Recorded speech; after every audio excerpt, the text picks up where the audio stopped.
Sakaluose taip pat nėra įžaidėjo Augusto Pečkevičiaus, tačiau jo nėra jau labai silpnas.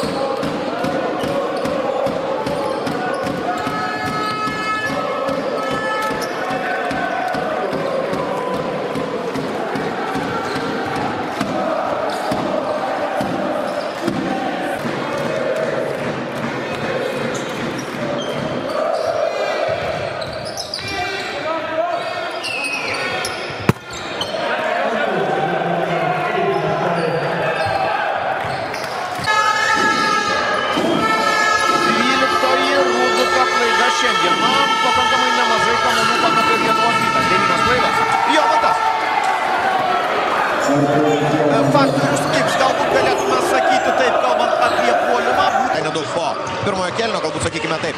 Yra tai, kad Lietuvos Rytas klysta pernelyg dažnai. Jau 9 klaidos. Artūras Jomantas. 2 taškai ir pražanga. Pirmieji ir Jomanto taškai. Lietuvos Rytas kol kas atakuoja beveik be klaidų. 2 dvitaškiai iš 2, bauda pataikyta ir tik vienintelis tritaškis pramestas. Artūras Jomantas perskaito varžovų sprendimą ir štai čia sugeba paliesti kamuolį taip. Baniulis dar kartą labai ryžtingai, tačiau be to, kad ryžtingai ir pakankamai nuspėjamai. Būtent todėl jo metimas blokuotas.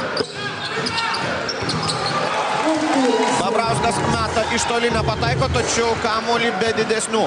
Ant suolo, o blokų statistika, vienas po kito.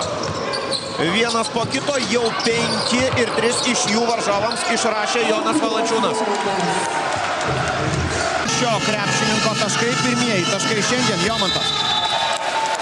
Rezultatyvus ir naudingas. Šiandien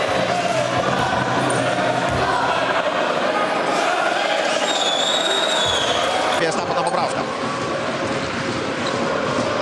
Tačiau štai taip, 8 Jomanto taškas ir situacija tokia. 10 yra pelnęs Steponas Babrauskas, 8 Artūras Jomantas, 3 kartą iš eilės.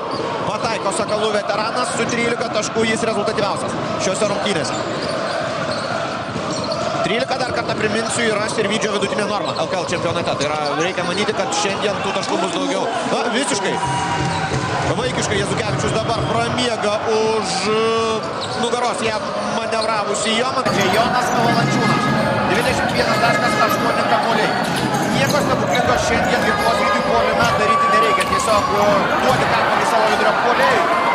Ir čia suparka visus reikalus. Jeigu kamuolio negauna, gali pasilikti jį ir pats. Ir po savo pasveikimo krepšiu Artūras Jomantas. Pelno